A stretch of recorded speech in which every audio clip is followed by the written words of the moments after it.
Armada Kickoff is brought to you by Community First Credit Union, Winn-Dixie, Baptist Health, Bowden Eye and Associates, Brumos Automotive, and Coastal Spine and Pain Center. Hello and welcome into Armada Kickoff. We're in the midst of a busy week for the Armada. A match in Tampa on Saturday, home match Wednesday night, and another one at Community First Park tomorrow. 3 matches in 8 days, and they are critical in the Armada's inaugural season. We'll have the highlights from Saturday and Wednesday's matches and a look ahead to tomorrow's rematch with Atlanta. Which is going to be a huge game, the first time the Silverbacks are actually here at Community First Park. But first, we're going to hear from the 19-year-old Derek Gebhard, the newest addition to the Armada roster. Plus, Bob Veal joins us for Bob's Boot Room. And we'll have Andy Kidd and David Hayes join us in the Analyst Roundtable, but let's start with the highlights. You can make the case that the best performance the Armada have had all year came back in April when they traveled to Tampa Bay to face the Rowdies. 22 shots, but a 3-2 loss. Terrific performance, but not the result they had hoped for. Saturday, a return trip to see the Rowdies for the second time in a matchup in the Coastal Cup. Soggy day in Tampa had been raining for the better part of the last 3 weeks before the Armada arrived, and it would slow things down in the early going. Off a corner in the 6th minute. This would be a trend that we would see throughout the course of the contest. The Armada with a corner punched out by the Tampa Bay defense. Tampa on the counter the other direction. Maicon Santos takes the feed in the box, slips it off the hand and in. Miguel Gallardo got a glove on it, but that was it to make it a 1-0 Tampa Bay lead. 13th minute now. Looks like the Armada tie it up here with Lucas Gaglia feeding to Keita. He's called offside, but take a look. Clearly onside. So the goal, though, does not count. Armada remain down 1-0. 32nd minute now, another corner. Again, Shantafalski, the Tampa Bay goalkeeper, punches it out, and this starts yet another counter. And once again, it was Maicon Santos on the end. Look how far out Miguel Gallardo is coming to try to cut things down. Santos very niftily moves around him, moves into the box, and then squeaks it past the Armada defense to make it 2-0. Santos with 2 goals on the night. 50th minute. On another corner. In the second half, same as the first. Santos slips by Fabricio Ortiz. This time it's Santos setting up the goal. Ryan Shriver bangs it home. It's 3-0 Tampa in the 50th minute.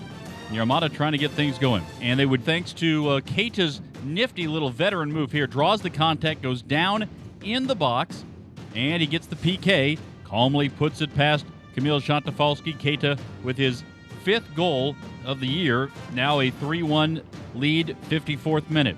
Could have been worse. Watch this recovery by Lucas Trejo coming in to bail out Miguel Gallardo. Great play by Trejo to keep it at 3-1. Take another look at it.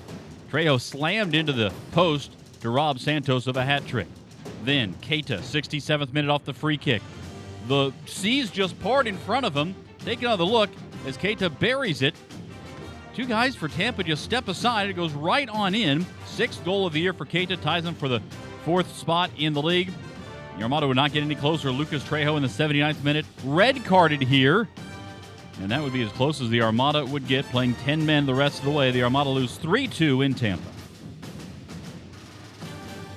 It's not enough because, how many games we've been playing now, it's almost, we've been losing almost the same way. So we have to really work it out. They can keep up with us, man. It's the same thing every week. So what can we do? What can we do now? We just have to stay focused, First to 90 minutes in the game, that's what we have to do. So we start a little slow, we give up, a couple of mistakes in the back, but everybody's bust the butt off and then try to get back to the game, and fortunately we can get the points again. It's the same thing. We just got to stay focused and come back next week.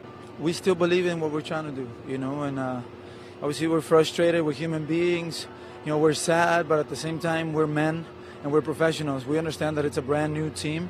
We understand that we are playing a style that, no disrespect to anybody else in the league, but we are playing a style that's above this league, even above the MLS, I would say. So you don't see teams play the way we want to play. The game is evolving. All right, let's take a look at the numbers from this past Saturday's match against the Tampa Bay Rowdies. The shots about the same, shots on goal very close. The Armada had more corners, but they wound up being more dangerous for the Rowdies. More on that coming up on Bob's Boot Room in just a bit.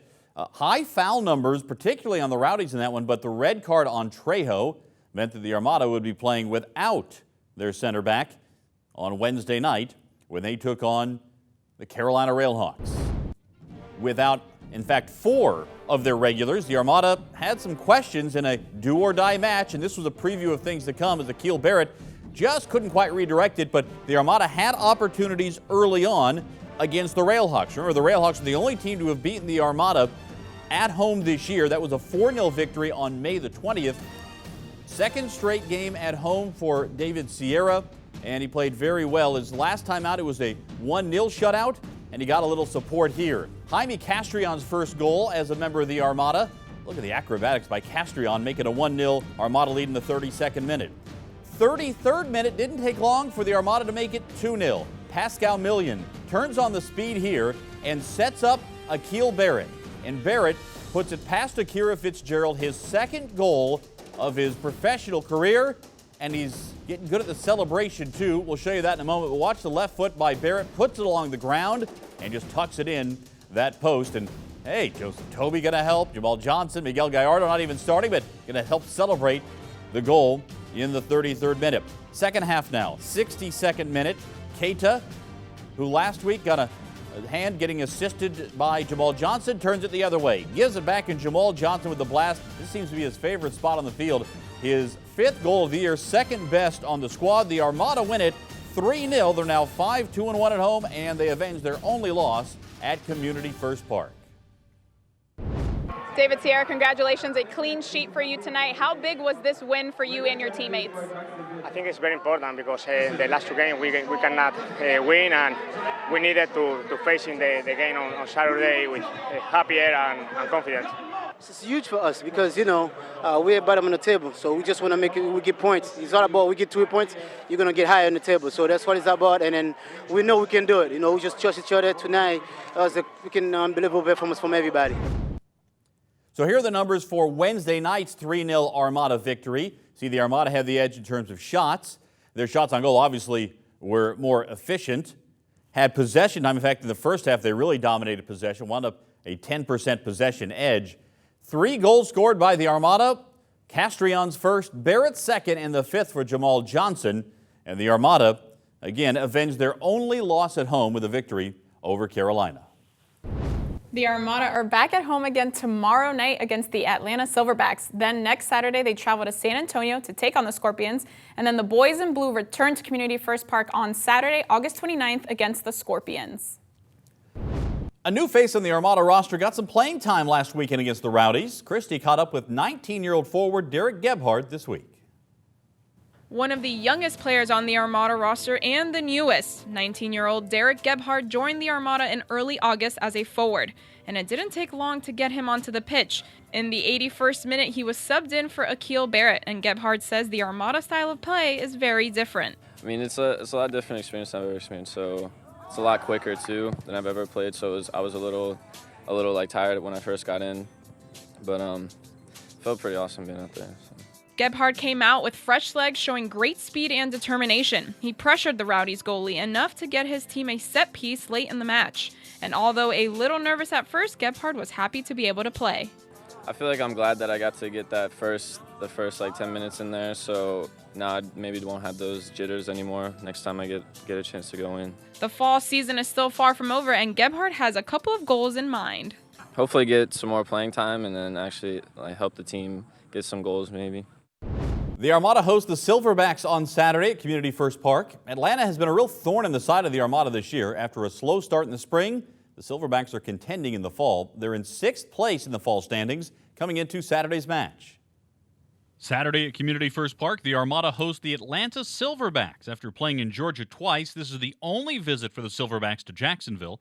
Both matches have been memorable, but not necessarily for positive reasons. The Armada's first visit resulted in a 1-1 draw and a hamstring injury for Keita. The return trip last month saw a goal that should have been disallowed as Atlanta took all 3 points with a 1-0 victory. The Armada are the closest rival to Atlanta, although the Silverbacks are not the Armada's closest NASL opponent. But there's already a building rivalry simply based on the results of the past 2 matches. The best way to pick and choose what matches to attend? Well, none other than with the Fall Season 5-pack. Pick 5 home matches of your choice, whichever suits your schedule best, of course, for as low as $60 per pack. Call 1-844-2-ARMADA or online at armadafc.com. Straight ahead we go around the NASL. One team from Canada is red hot while the defending champs are looking to get things headed back in the right direction. And Bob Veal joins us for Bob's Boot Room. Stick around, more Armada Kickoff is straight ahead.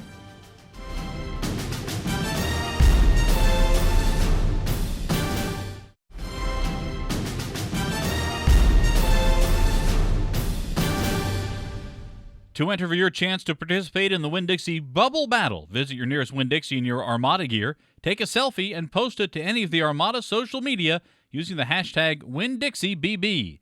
2 winners will be selected every Wednesday during a home match week. Assemble a team of 3, and you're ready for battle. Nearing the halfway point of the fall season, it's clear which teams have solved spring season issues. One that is certainly in that category, the Ottawa Fury. It was a high-scoring week in the NASL. 24 goals in 5 matches, including 4 by Ottawa. The Fury have now gone 12 straight unbeaten after a 4-1 victory over Indy 11. In that 12-game string, the Fury have allowed just 6 goals. Fort Lauderdale built a 3-goal lead behind 2 from Walter Ramirez, but in the second half stoppage time, it was Sebastian Guinzotti who scored to level the contest at 3. Cosmos and Strikers, a 3-3 draw. A back-and-forth affair in Atlanta saw Omar Cummings of San Antonio score twice. He now has 10 on the season to lead the league, with the Silverbacks forged a 3-3 draw with the Scorpions. Finally, Christian Ramirez scored for the 6th straight game. Minnesota United and FC Edmonton finish in a 1-1 draw. So here are the standings as they stand as of today. The Ottawa Fury lead the fall table and the overall table with 30 points. See, the Cosmos only have 1 loss there, that third column. That 1 loss came to the Armada. New York's already clinched a postseason spot thanks to their win in the spring season. Carolina, right now, on the outside looking in of those top 4 that would go to the championship. The Armada, though, moving up the charts. They began the week 11th, dead last. But that victory on Wednesday over Carolina propelled them up to 8th. If they can get a victory on Saturday against Atlanta, well, they can get right back into this thing. It's all about taking care of business at home for the Armada. Now let's head to Bob's Boot Room, presented by Nike. Here are Bob Veal and Krissty Andaur.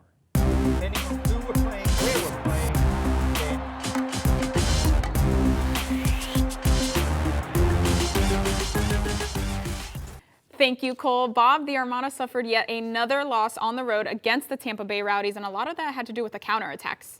Yes, it did, and we're going to cover some of those counterattacks and see where the defense. Let's get right into it. Let's go.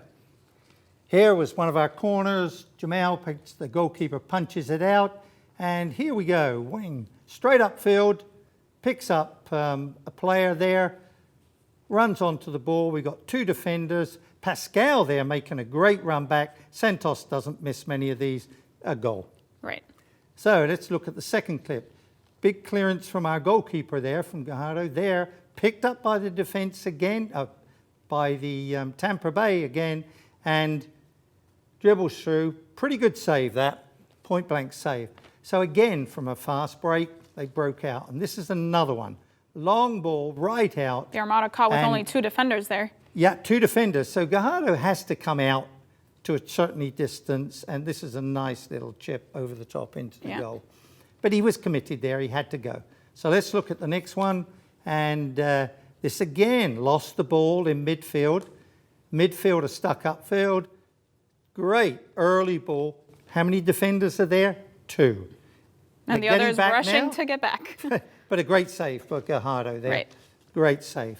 This is another corner for us, and bang, out it goes, and quick break again. Maicon Santos. Yeah, Santos here, look at him, slips that ball through, and great cross, and what a great volley. So again, out of defense, quick, and caught a snapping. Let's go to the next one. Little through ball here. Calling for offsides, but it was not. But he wasn't, and Gebhard thought twice about tripping him. What a great save from Trejo at the end. Knocked it back to the goalkeeper, and that was it. So a little bit different from what we saw Wednesday night. Wednesday night was completely different. I thought they controlled the midfield, played a little bit defensive. See, Skagley didn't get into the 18-yard box too often. He played defense, and we commandeered the midfield, and that is the engine room. And from there, we sprung attacks. We took our chances, defended well, and won the midfield. Thanks so much, Bob. The Armada are back at home tomorrow night against the Atlanta Silverbacks. Cole? Thanks, Krissty. Coming up, the Analyst Roundtable. Are the Armada evolving? We'll ask Andy Kidd and David Hayes. Stick around. More Armada Kickoff is straight ahead.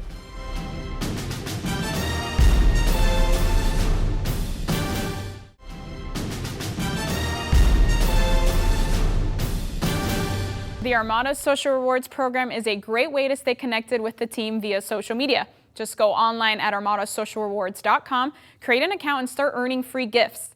Like, tweet, tag, and start earning those tokens.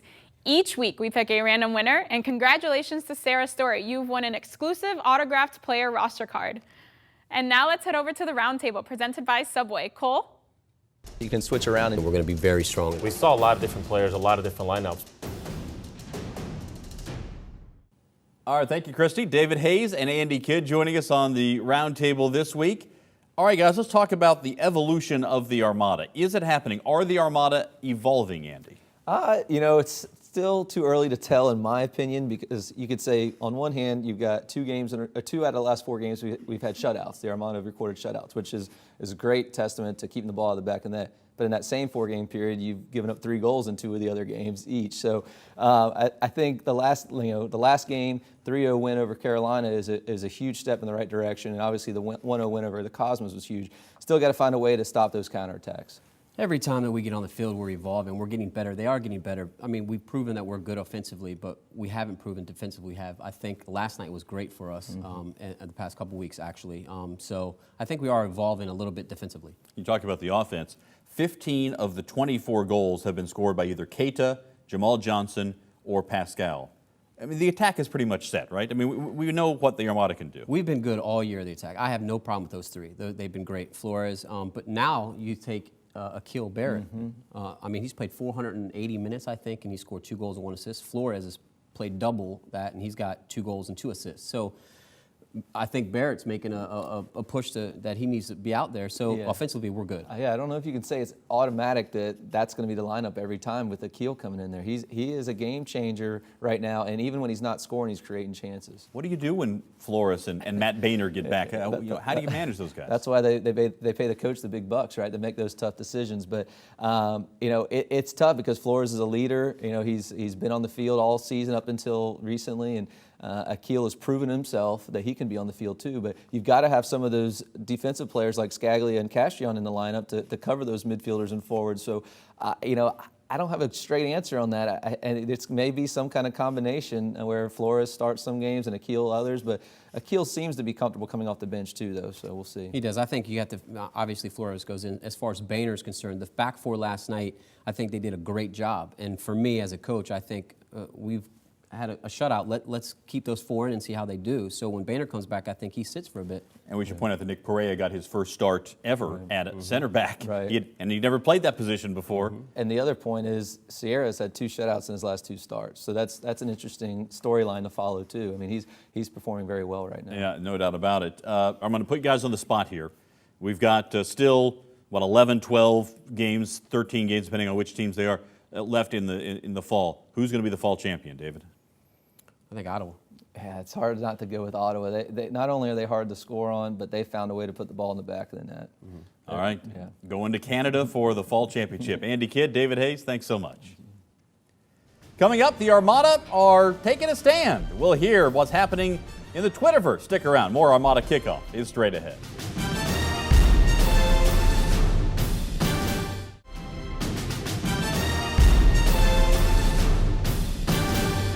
Tomorrow night, the Jacksonville Armada hosts the Atlanta Silverbacks for the first time this year at Community First Park. Why not be a part of it? Single match tickets start at just $14 or come with a group of 10 or more for a great group sale. Call 844-2-ARMADA or online at armadafc.com. It's time to dive into the social media world to see what Armada players and fans were up to this week. Section 904 fans were in Tampa Bay last week, loud and proud, cheering on their Armada team. Miguel Gallardo tweeted out good luck to all soccer clubs, especially JFC, as they started their season this week. Owner Mark Frisch was with the ladies on the chat on Tuesday, and the newest addition to the roster Ethan Sonis was announced earlier this week, and he tweeted out, "Thanks for the support. I feel the love." Cole, after speaking with Ethan earlier this week, I mean, what a great addition, a well-rounded player, attitude, everything. Wait, and you're talking about where he has trained, everything from River Plate, Germany, the Netherlands. Yep. I mean, he's got Spain. He's got a great background, just 19 years of age. Interested to see how he looks when he gets out there on the pitch for the Armada. Also on Saturday, the Armada will be honoring JFC's U16 girls team that won the national championship for the second straight year. Great accomplishment for those girls from our area. And remember, you can get the latest on the Armada online at armadafc.com, on radio on the Armada Soccer Show Fridays at 3 on Sports Radio 930. You can also hear the Armada Monday podcast every Monday after a game with Bob and me on armadafc.com. We'll have coverage of the Armada and Atlanta Silverbacks Saturday starting at 7 p.m. right here on CW17. Kickoff at 7:30 from Community First Park. But before we go, one last look at the Play of the Week candidate, Lucas Trejo's great hustle save against Tampa. I'm Krissty Andaur. And I'm Cole Pemper. We'll see you next time.